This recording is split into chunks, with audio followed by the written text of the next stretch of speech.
Alexis Langagne tuvo la agenda ocupadísima hasta estos días del mes de enero.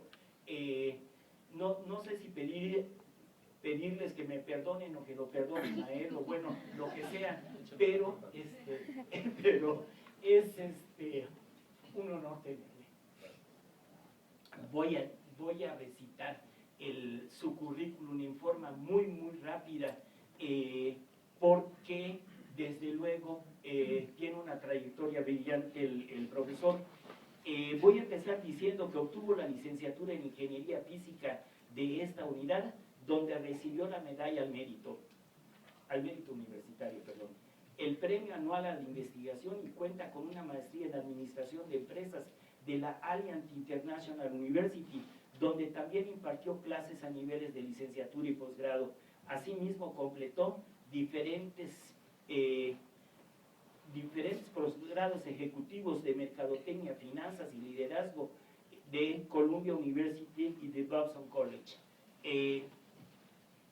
Una notita aparte, dice que desde 1973 tuvo la primera responsabilidad general de IBM de México a los 24 años de edad. En 1995 llega a Sun Microsystems de México como director de Mercadotecnia. En 2002, director de la industria, no me ayuda, de retail a nivel mundial para HP Corporación. 2010, vicepresidente de Planeación Estratégica y Operaciones para HP Américas, y en 2012 director general de HP México.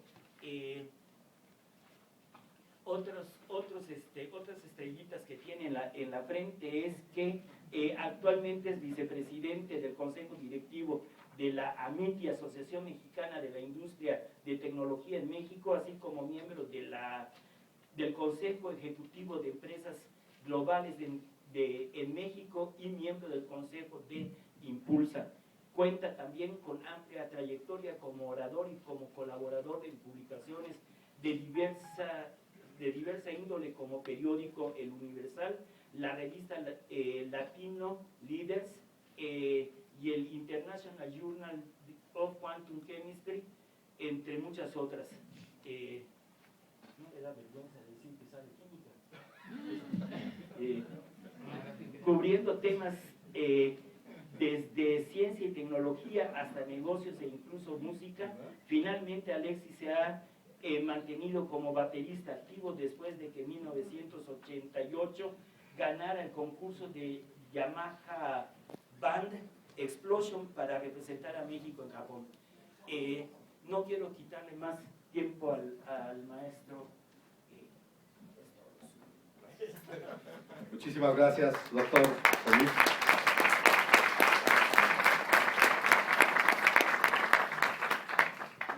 $86 30 49 10.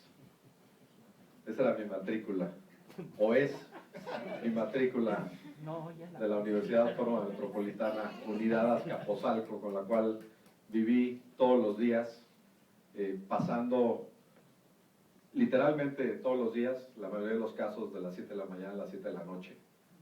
Me gustaba escoger a los mejores profesores, lo cual implicaba muchas veces tener todas las materias espaciadas, comer aquí en la cafetería o salir aquí a unos metros. No sé si todavía existe una lonchería donde por $1 el arroz podía traer plátano, aguacate o un huevo estrellado. Entonces esa era una gran variedad alimenticia, y jugaba ajedrez en los tiempos libres o daba clases como maestro asociado. Pero esta es realmente mi alma mater. Tiene muchísimos años, no quiero ni siquiera tratar de contarlos, pero cuando ustedes vean las fechas podrán tener un estimado. Muchos años de no estar aquí, pero la verdad muy contento, porque lo que me dio la UAM, creo que le sigo en deuda. Me dio muchísimo gusto ver caras conocidas, doctor Jaime Ravinsky allá al fondo. Él me enseñó álgebra lineal ahí en el sistema de aprendizaje individualizado, SAI. Mauricio Bastien, con él hicimos un taller ahí de reflexión de luz, donde pues vi que lo que Newton dijo en el siglo XVII sí era verdad, y lo pudimos comprobar. El maestro en aquel tiempo, ya no sé ahorita, pero Rubén Loébano, con él le propusimos la realmente inusual idea, imagínense, cuando ahora pienso en huelgas y demás, la inusual idea de pedirle que durante el mes de vacaciones en verano nos diera un curso de sistemas de ecuaciones diferenciales parciales porque no estaba en la matrícula. Y como 4 o 5 buenos amigos, estudiantes y que nos gustaba la música, convencimos a otro aventurado profesor para que nos diera esa clase sin créditos, ni para él ni para nosotros. Entonces, la verdad es que ese es el tipo de cosas que tengo tan presente desde que vi las caras, es un grandísimo gusto. Lo que voy a hacer es compartirles algunos aspectos importantes de mi carrera, hablarles de cosas que han sido para mí importantes, ¿no? Me imagino que... ¿Quién de aquí estudia ingeniería física? ¿Ingeniería, cualquier otra ingeniería? ¿Todos los demás?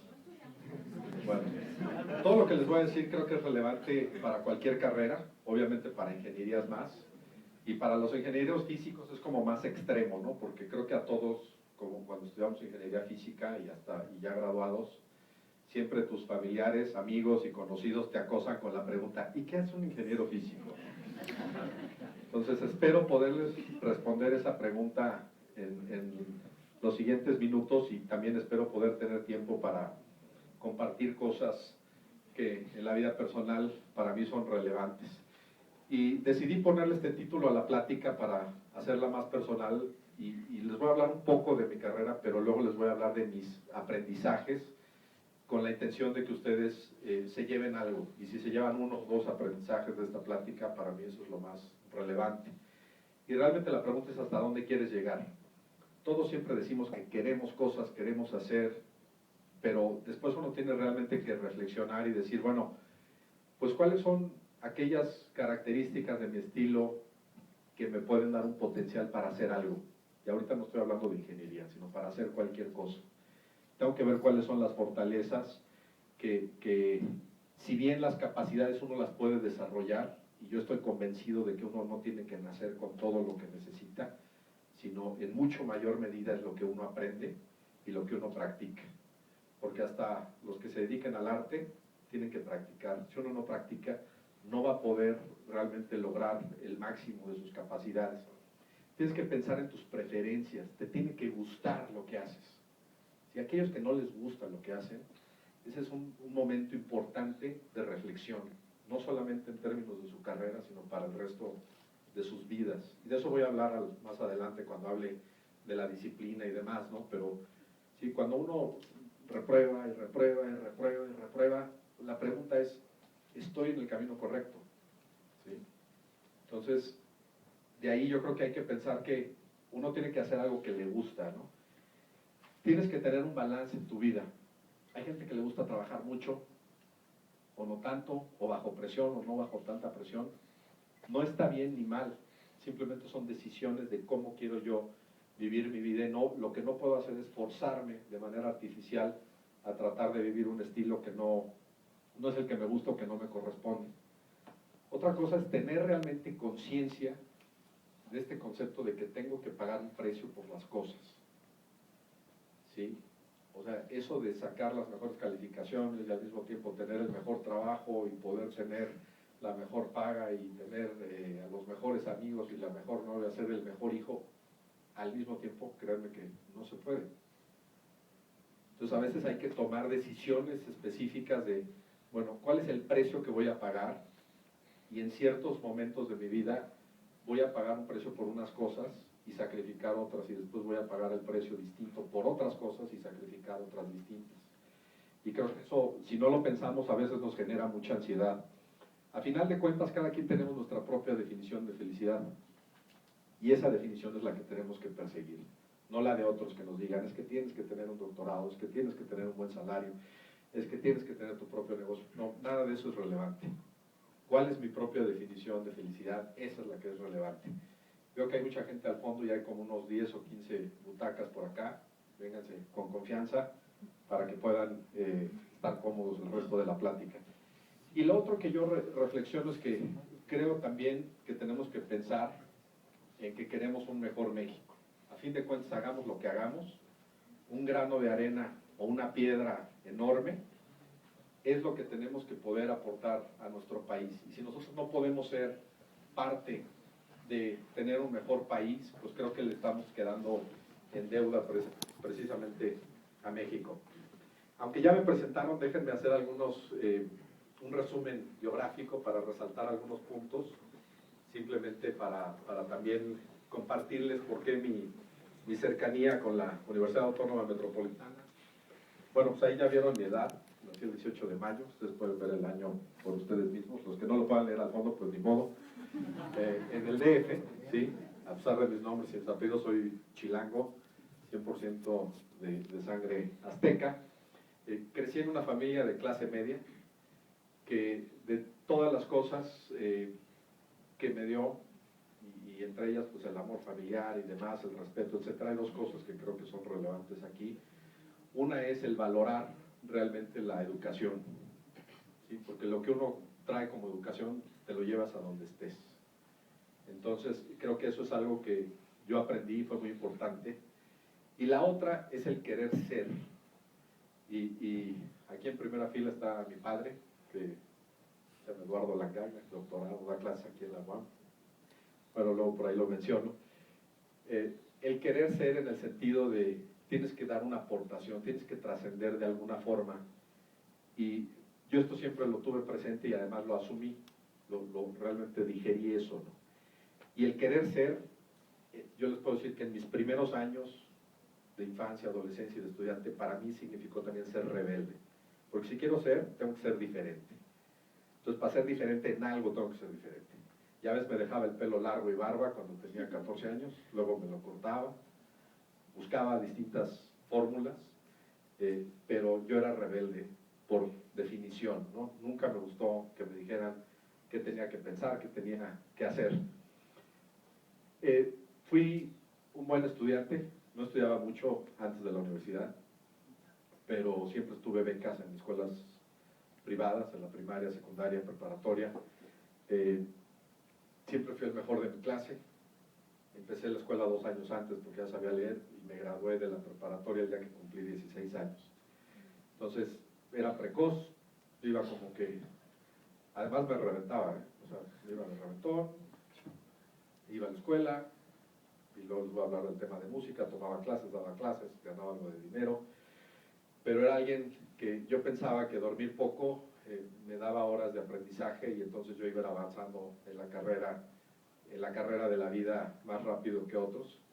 Entonces siempre me dormía tarde, me levantaba temprano y era como mi modo de vida. De nuevo, no estoy diciendo que sea la fórmula adecuada, pero al menos para mí es la fórmula que me estaba ayudando para avanzar en mi trayectoria. La música se apareció en mi vida de una manera inesperada. Nadie, mis padres, abuelos, nadie tenía nada que ver con la música. En mi casa el disco más sofisticado que había era un Mozart's Greatest Hits, ¿no? Entonces era como que lo más elevado en términos de música. Sin embargo, yo quería tocar la batería desde que tenía 5 años. A los 6 me meten a dar clases. Tomé clases 2 años sin batería.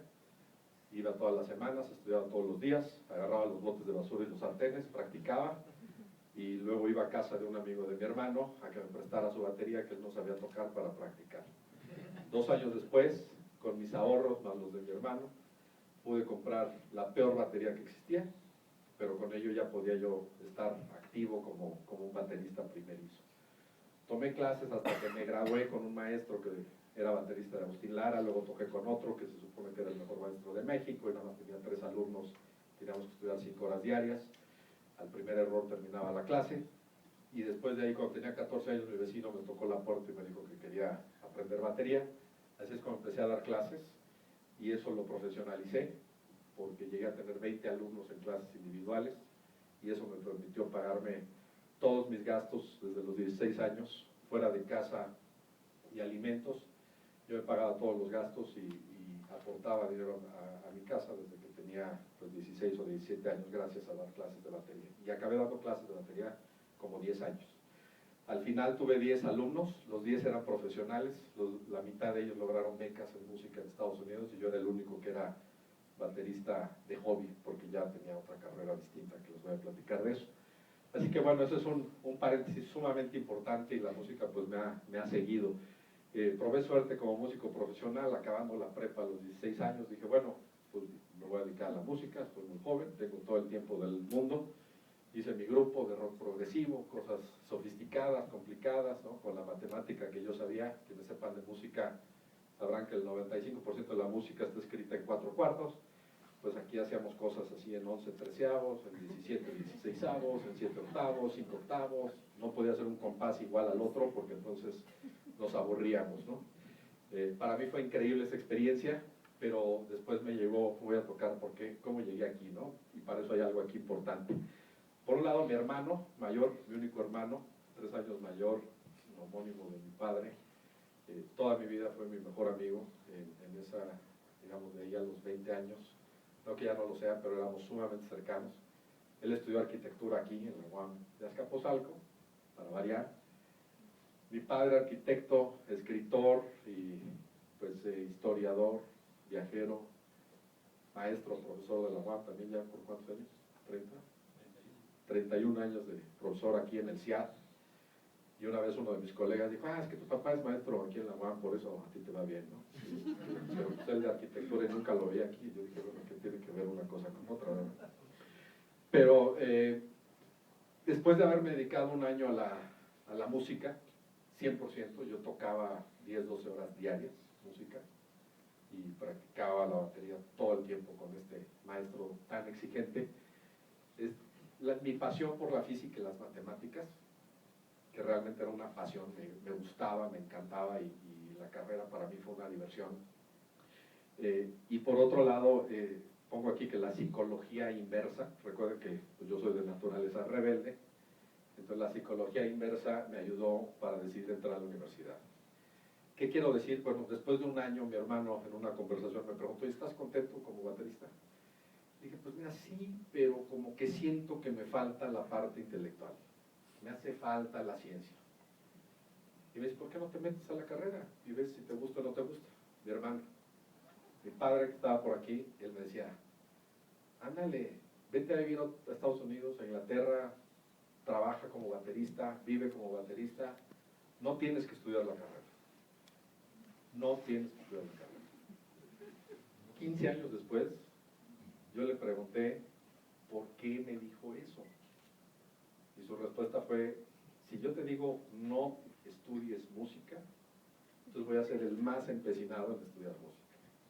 Entonces necesitaba mi dosis de psicología inversa para decir, eso no es lo que quiero. Y literalmente, en esa combinación de cosas fue que decidí, bueno, voy a entrar a probar. Y entré el primer trimestre, ¿sí? De 1986, en el septiembre, ¿no? Matrícula 86-30, a Ingeniería Física aquí. Un trimestre después, curiosamente, cuando yo había decidido que la música iba a ser mi hobby, gano un concurso con un grupo de Yamaha y nos vamos a tocar a Japón. Por eso es que puse que la psicología inversa me llevó a la UAM en el 86 y a Japón en el 88. Una combinación bastante curiosa. Bueno, después, ¿qué pasó en la UAM? Estudié la carrera y lo digo no de manera, créanme, arrogante, sino más bien de manera, les voy a tocar un tema de cómo uno planea sus metas. Tienes que tener un sueño, no siempre le vas a pegar al sueño tal cual, pero si no te planeas un sueño, te vas a quedar corto de lo que planeas. Yo en el primer trimestre me ofrecían por ahí viajar por el mundo con un grupo de jazz, y yo dije no, porque quiero tener la medalla de mérito universitario, primer trimestre. Cuando me gradué me dieron la medalla de honor al mérito universitario. Mi proyecto terminal, yo le llamé tesis, lo metí a un concurso de investigación auspiciado por la UAM, ganó el premio anual de investigación, y gracias a ello pues pude publicar en el International Journal of Quantum Chemistry, como por ahí lo vieron. También di clases en el SAI, ahí con el profesor Gravinsky, y luego con otro profesor, que es toda una anécdota, porque me inscribí en mi servicio social a dar clases como a las 7 de la noche de ecuaciones diferenciales, Y yo dije, no, pues no va a haber nadie, ¿no? A las 7 de la noche en el SAI, ¿quién se va a parar ahí? Llego y estaba llenísimo.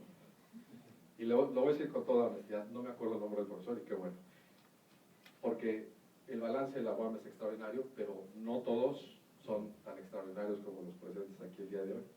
Bueno, y resulta que estaba lleno ese salón, yo no entendía por qué, hasta que el profesor voltea y dice, a partir de hoy yo ya no califico exámenes, los va a calificar Alexis.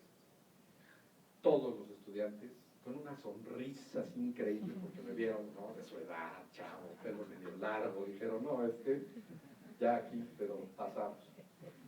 Y me los empiezo a volar uno tras otro. Uno me quiso discutir y le dije, a ver, te acabo de hacer una pregunta, me di cuenta que no sabes ecuaciones diferenciales, te hice otra pregunta, me di cuenta que no sabes cálculo, te hice otra pregunta, me estoy dando cuenta que no sabes álgebra. ¿Qué haces aquí en la universidad? O sea, ¿quieres tener la conversación o aquí la dejamos? ¿Te quedas con tu 4 o lo calificamos en serio y te quedas con tu 0? Entonces yo no era nada barco y este profesor era el más barco del planeta. Ya que lo averigüé, resulta que todo el mundo pasaba tranquilo, todo el mundo bien. Pero para mí había un tema, ¿no? Si estás aquí es porque quieres, es porque tienes una pasión y entonces vas a aprender. Y esa fue una gran experiencia para mí. Bueno, después me metí al mundo del profesional, les voy a platicar ahí un poco de cómo sucedió, pero estudié una maestría en una universidad que tenía un campus en México, la Lion International University, estudié una maestría en administración. Ya trabajando conseguí que las empresas donde estaba me auspiciaran, estudiar algunos posgrados en Nueva York, en Boston, en liderazgo, en mercadotecnia, todas esas cosas que son rete fáciles después de que uno estudia ingeniería. Si ustedes estudian mercadotecnia y después ¿por qué creen que no hay maestría en ingeniería? O maestría en física, ¿no? Pues porque si estudiaste administración o mercadotecnia, es imposible que puedas entender una maestría en ingeniería, o sea, es humanamente imposible, ¿no? O sea, tienes que ir a matemáticas de la primaria, después de la secundaria. Bueno, la ventaja cuando estudias ingeniería es que puedes estudiar el posgrado que se te antoje la gana. Ciencias básicas lo puedes estudiar, economía lo puedes estudiar, administración, física. Entonces, estudiar para mí administración, mercadotecnia, finanzas fue de lo más tranquilo, divertido, muy práctico. Y me apasionó porque era muy práctico. Pero eso piénsenlo, porque no importa qué rama de la ingeniería tengan, realmente su ámbito de especialización es increíble. Desde entonces, pues me gustaba dar clases y clases en la Alliance, me invitaron al TEC de Monterrey, no sé por qué el TEC me invitó antes de la UAM, y pues, estuve dando clases en el TEC, ¿no? Que me gusta, pero preferiría hacer cosas como estas. Y bueno, al paso del tiempo, llevo 25 años de carrera profesional, empecé en el Instituto Mexicano del Petróleo, donde hice mi servicio, bueno, mi proyecto terminal, después entré a IBM, trabajé en Sun Microsystems, trabajé en Compaq, Hewlett Packard compró a Compaq, me mandaron a Estados Unidos, me fui 12 años allá, y después de 12 años estuve en funciones mundiales. La verdad es que me distancié de México profesionalmente y de Latinoamérica por mucho tiempo, pero fue una grata sorpresa que me pidieran regresar a México como director general hace justamente 3 años. Antes de irme para allá, me casé con Laura, que está aquí también al frente, Laura, mi esposa. Ella estudió ingeniería electrónica en la UAM Azcapotzalco, créanlo o no. Sí hay mujeres en la ingeniería, pocas, pero hay. Lo curioso es que yo le eché el ojo aquí en la carrera, pero nunca le hablé. Y nos fuimos a topar en la misma empresa unos años después, y ahí pues tuve que cruzar un poquito los estándares de conducta para invitarla a salir, y bueno, ya nos hicimos novios y demás. Y pues, lo más lindo del tema fue que también tenemos 2 hijos que, como nacieron ellos fuera de México, pues ahora los traemos para todos lados. Están acá, André, de 10 años, y Daniela, de 5. Ahora sí que me traje a toda la familia, ¿no? Bueno, después del tema biográfico, déjenme decirles, les decía yo, el otro tema que les quiero dejar son aprendizajes. No importa qué estudien, no importa si trabajan o no trabajan, no importa si se dedican a cualquier cosa, yo lo que les puedo compartir es qué cosas me han servido en mi vida. Hay algo que tiene que ver con los atributos. ¿Cuáles son los atributos básicos? Lo que uno se lleva día a día a lo que hace. Ya hablé hace rato de la pasión. Si no tengo pasión por lo que hago, de nuevo, tengo que sentarme a reflexionar. ¿Qué pasa si tengo pasión? Si tengo pasión, lo voy a hacer con ganas. Si lo hago con ganas, tengo más probabilidad de hacerlo mejor. Si lo hago mejor, tengo más probabilidad de tener mejores resultados. Si tengo mejores resultados, tengo más probabilidad de tener una redituación mayor. Y si eso sucede, creo un círculo virtuoso. Y esa para mí es la fórmula clave en lo que hagas. Las ganas y facilidad de aprender cada día. Cuando uno está estudiando es re fácil, ¿no? Pues todos los días voy a una clase, todos los días aprendo. Salgan de la universidad, se gradúan, entran a un trabajo, entran a hacer lo que sea. Si no hacen algo específico y planeado, se van a estancar en su conocimiento. Digo, más allá de escuchar noticias. Pero es así, sientes que en la universidad eres como una esponja. Conocimiento, conocimiento, conocimiento. Te sales y si no haces nada, te vas a quedar así. Tienes que encontrar fórmulas, y no solamente estudiando posgrados, es leyendo, es practicando, es metiéndote a posgrados, es metiéndote a temas en los que no dominas. Tienes que estar aprendiendo todos los días. El tema de asumir la responsabilidad, ¿sí? Eso de echar culpas, de oye, ¿por qué no hiciste lo que había que hacer? Ah, es que no llegó, no me mandaron, no me dijeron, esperé una información, no me la mandaron. Tanto en el mundo académico como con el profesional, créanme, esa es la fórmula para no ser exitoso. Adaptarse al cambio, el tema de honestidad, digo, y más, hoy en día está en boga el tema de corrupción en México. Créanme que eso para mí es frustrante, es denigrante, y empieza por cada uno de nosotros. Entonces tenemos que sentirnos con la cara de frente, ¿no? De lo que yo hago. Son mis actos con mi código de ética. La disciplina y la práctica. Es difícil pensar que uno va a destacar. Hablaba yo de la pasión, ¿no? Pasión no quiere decir que el 100% del tiempo todo lo estoy disfrutando. ¿Sí? O sea, si me levanto todos los días a las 6 de la mañana, todos los días estudio de las 6:30 a las 7:30, y si duermo pocas horas, y si todos los días llego a tiempo, eso requiere disciplina y requiere una gran tenacidad. ¿Sí? El llegar a la clase o al trabajo 5 minutos tarde todos los días hace una gran diferencia llegar 5 minutos antes. ¿Sí? A todos se nos puede atravesar una manifestación una vez al mes o una vez a la semana, de vez en cuando, pero el decidir si uno llega tarde o temprano es una decisión propia. ¿Sí? Y de eso puede depender tantas cosas, porque no es solo lo que hacemos, sino el cómo lo hacemos. El tema de madurez, a lo largo de los años, yo tengo una definición de madurez, que no digo que sea la buena, pero es la que me ha servido. Para mí madurez significa la capacidad de ponerme en los zapatos de los demás. He conocido gente con 40 años de experiencia haciendo algo, que son los más inmaduros que he conocido en el planeta. He conocido gente de 20 años con un nivel de madurez impresionante. En la medida que yo me pongo en los zapatos del que está enfrente de mí, entiendo el contexto, pienso en cómo comunico las cosas, qué comunico, y por definición soy constructivo. Y eso tiene resultados positivos en el mundo académico, en el mundo del negocio. Y el trabajo en equipo y colaboración lo menciono ahí, adicional a madurez, porque ya es llevarlo a la práctica. Así que esas son algunos ejemplos. Les iba a dar una anécdota de innovación. El examen más innovador que tuve en la UAM fue un sábado que nos citó el doctor Francisco Medina Nicolau, que entiendo que ya murió, lo sentimos. Bueno, él, después de que tomé las termos, ¿no? Todavía existe termo 0, 1, 2 y 3, bueno, cero, todavía le llaman termo 0.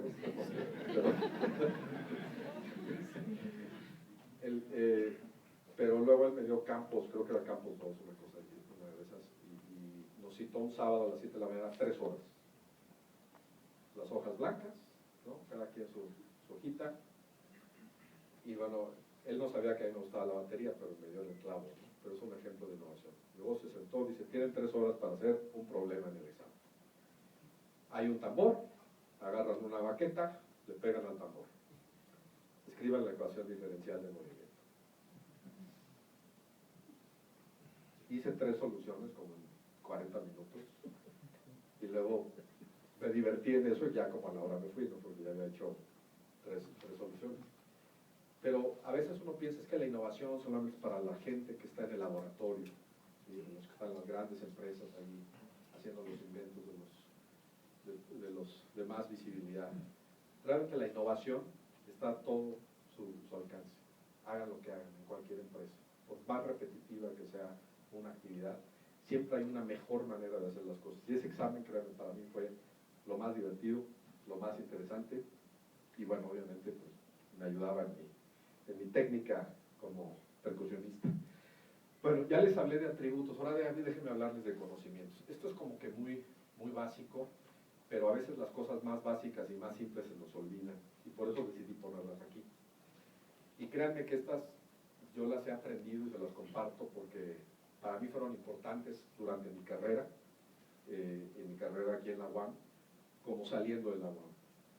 Uno es la comunicación, verbal y escrita. Cuando alguien escribe un proyecto terminal, una tesis, cuando alguien escribe un email, uno se da cuenta si la persona tiene estructura, tiene un objetivo, tiene claridad, ¿sí? Todas las cosas que ustedes puedan imaginar. Y con la comunicación uno vive o muere. Uno puede tener buenas ideas, pero si no se comunica bien, ni quien las escuche.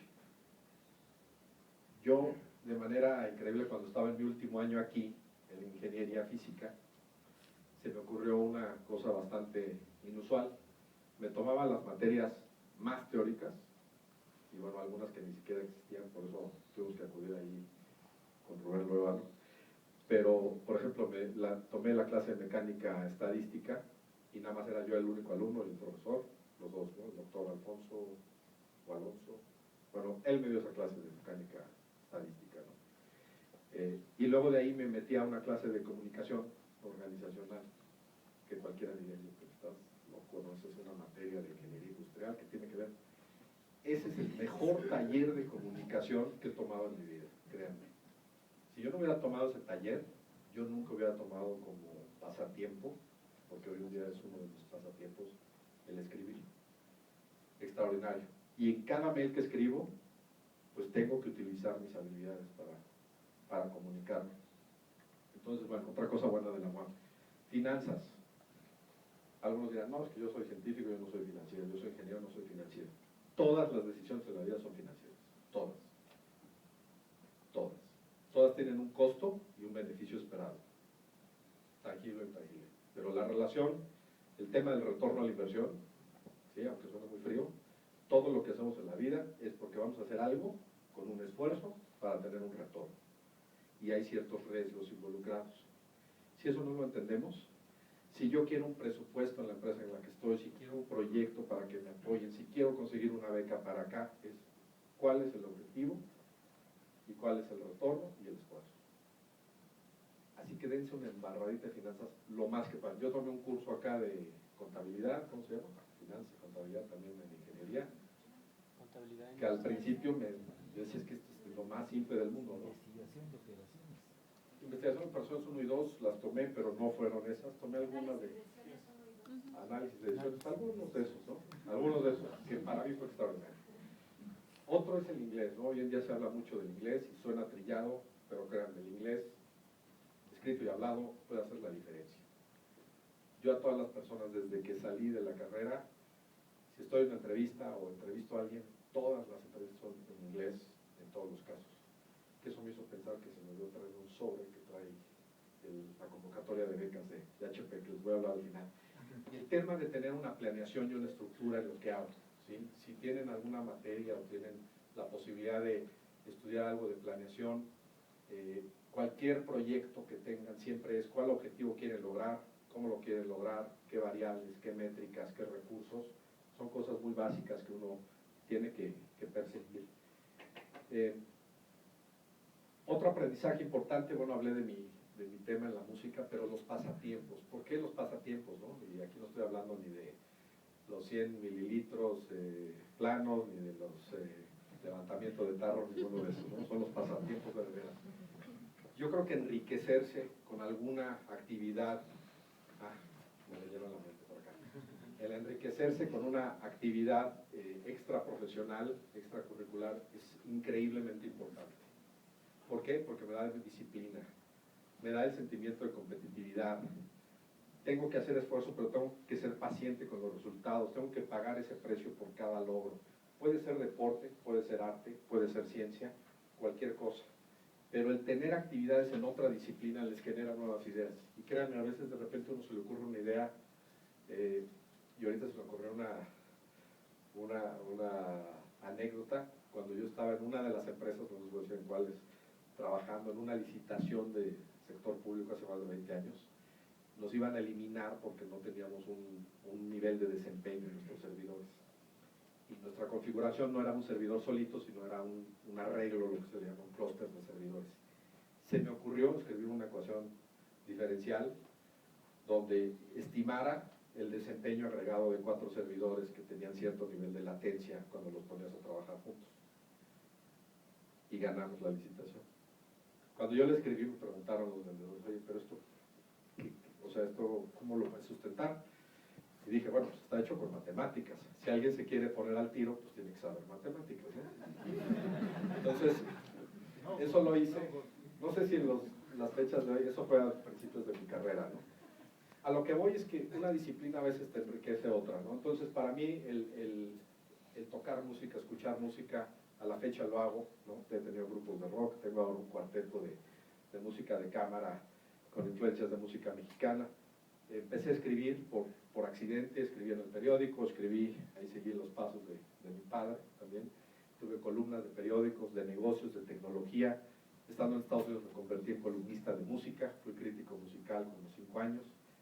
También algo inesperado, he tenido colaboraciones en libros, me encanta impartir ponencias, me gusta jugar ajedrez, ya no lo hago tanto como cuando era estudiante, pero el punto es, todo lo que aprendes de otra disciplina te ayuda, te enriquece, te da una disciplina, te da un nivel de competitividad, y si tienen suerte, te da un posible ingreso adicional, como a mí me pasó. O sea, yo no esperaba que la batería me diera un ingreso, y de repente, pues yo podía pagarme muchas cosas por dar clases. En la vida también aprendí, en la vida profesional, que hay encrucijadas. Y cuando uno busca y es inquieto, se te van a presentar decisiones en tu vida. Y esas decisiones o oportunidades, el viejo dicho ese de que regresan, no. Hay momentos en tu vida donde hay un parteaguas. Tomas el camino 1 o el camino 2. Y no tienes idea a dónde te van a llevar. ¿Sí? Haces una evaluación. Pero esos parteaguas para mí fue el dedicarme a la música un tiempo, el dejar la música y entrar a la UAM, dejar una oportunidad, una oferta que tuve para hacer un doctorado en Toronto o empezar una carrera en el mundo informático. Y bueno, a lo largo de mi vida esas decisiones pues han marcado muchos de mis pasos. Hay muchas frases célebres que a veces uno recolecta y podría hablar 1 hora de cada una de ellas, pero se las voy a compartir así muy breve. Cosas que he aprendido también al paso del tiempo.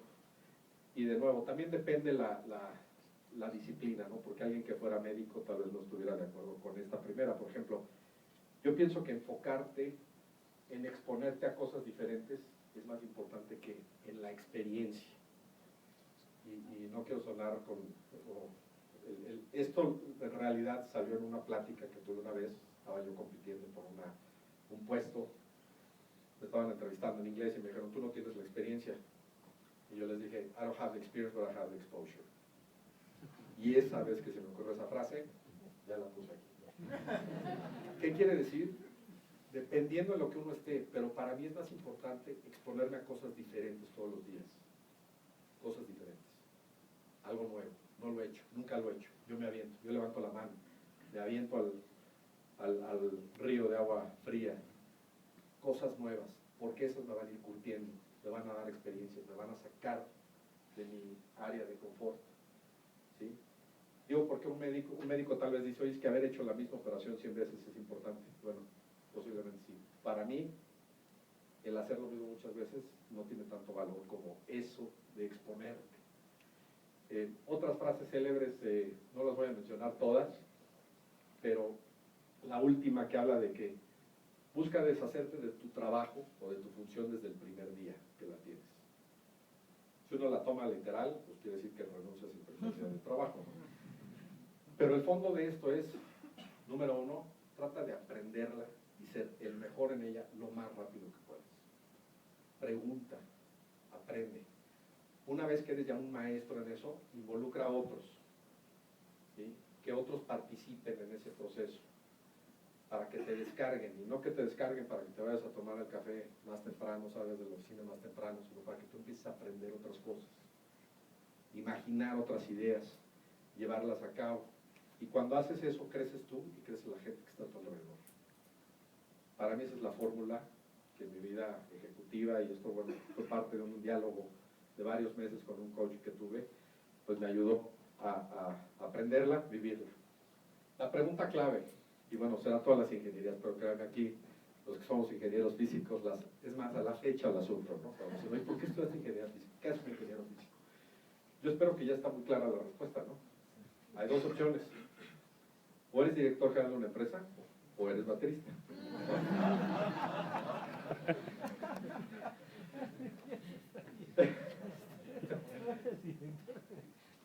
Más allá de la broma, porque para mí en eso pudo haber acabado mi carrera, ¿no? Como lo dije hace rato, la formación científica y la formación de ingeniería que tienen es un increíble activo. Increíble activo. Acabo de leer un libro de un físico, de un matemático ruso, porque a la fecha sigo leyendo cosas de ciencia. Es un libro que se llama Love and Math, Amor y Matemáticas. Y él habla como de repente lo empezaron a contratar muchas empresas en Rusia para hacer trabajos. Y él lo que decía es que cuando tú tienes una formación científica o de ingeniería, número uno, eres sumamente pragmático. O sea, el tema de emociones, como que te lo quitas, es, a ver, quiero ver la información. Si no hay información, no te estresas, simplemente dices, bueno, estas condiciones de frontera no las conozco, pues voy a pensar en ciertos escenarios y evaluar riesgos. Y puedes tanto abstraerte en lo más abstracto y poderlo llevar a un modelo que tenga cierta matemática. Y él de pronto se convirtió en consultor de empresas y decía, es que yo trabajaba con los más grandes ejecutivos, pero siempre tienen la emoción, tienen la presión de que qué va a pasar. Y dice, yo lo único que traía es pragmatismo y el método científico, lo único que traía a la mesa. Ustedes lo tienen. Y ese, de nuevo, ese es uno de los activos más increíbles que yo creo que cualquiera pudiera tener en el mundo profesional en México o en cualquier otro lado. Así que, esta es la frase que dije al principio, ¿a dónde quieres ir? ¿Cuál es tu sueño? ¿Qué tan lejos te lo quieres plantear? Que no sea realista, sí que sea muy difícil, pero si te planteas un objetivo de bajo alcance, vas a llegar a un nivel de bajo alcance. Yo en mi vida siempre me he planteado cosas que digo, bueno, ahí está mi sueño, no sé si mi sueño se dé o no, porque a veces hay que estar en el lugar adecuado, en el momento adecuado, pero luego trato de llevarlo, que quisiera yo en 5 años, en 3 años, en un año. Bueno, si ya sé lo que quiero en un año, voy a hacer todo lo que está de mi lado, todo, absolutamente todo, con toda la pasión, dedicación y disciplina, para identificar pasos y ejecutarlos. Y de ahí es que les comenté esta historia de que yo me propuse tener la mención honorífica en el primer trimestre, porque dije, depende de mí, no depende de nadie. Extraordinarios profesores que tuve, pero hay quien dice, ay, pues no aprendí nada porque el profesor era muy malo, de vez en cuando. Entonces es una excusa. ¿Sí? Tú te pones el objetivo, identificas las cosas que tú tienes que hacer y no tienes la capacidad de echarle a nadie la culpa. Con esa idea voy a cerrar, creo que vamos a tener tiempo para preguntas y respuestas. Simplemente les voy a decir, bueno, ¿qué hago hoy? Llegué a dirigir esta empresa hace 3 años en México, llevo 18 años en HP, pero HP, para darles una idea, tenemos casi 10,000 empleados, tenemos ingresos en México de más de 2,000 millones de dólares, exportamos casi 2,500 millones de dólares, tenemos 15,000 canales de distribución, tenemos liderazgo en cómputo personal, en impresoras, en servidores, en sistemas de almacenamiento, de redes, servicios, le vendemos desde el estudiante y ama de casa hasta los grandes corporativos y empresas del sector público. Somos una empresa que apoya mucho la diversidad, somos una empresa muy orientada a ser un buen ciudadano global. Hemos sido designados 14 años consecutivos empresa socialmente responsable en México. Solo 10 empresas hemos logrado eso, somos la única tecnología de información.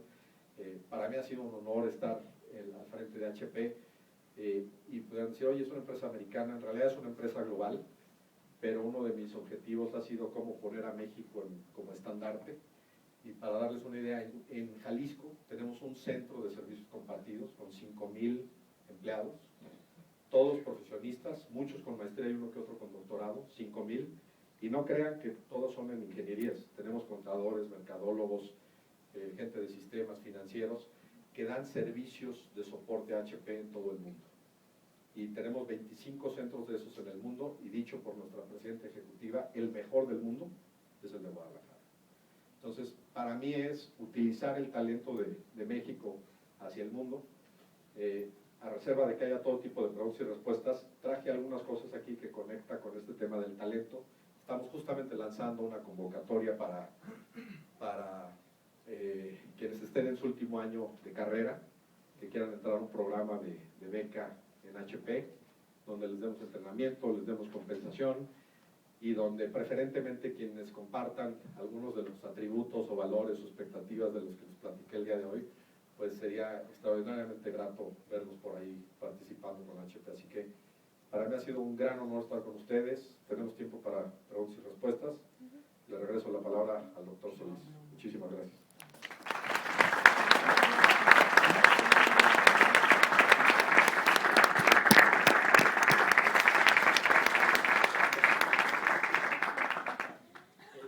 El que quiera hacer alguna pregunta, que levante la mano.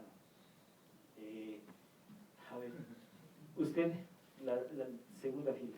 Sí. Bueno, primero que nada, mucho gusto. Muchas gracias por estar aquí y compartir su experiencia. Es de verdad muy motivador. Y en cuanto a esto, solo un consejo, porque yo he estado en empresas, soy ingeniera química, y sobre todo una donde la gerente de calidad era mi jefa. Entonces, ella sentía que por mi perfil, la forma en que delegaba, me empezó a limitar y digamos que a atacar dentro de la empresa para no crecer. ¿Cómo manejo este tipo de personas? Bueno, cada situación es distinta y habría que preguntar muchos más detalles, ¿no? Pero las fórmulas que no fallan son uno tiene que lograr sus objetivos, la comunicación transparente, ¿sí? Si tienes un jefe que te diga que no te fluya la información o que esconda tu información, bueno, eso es una alarma. Entonces el que tú te comuniques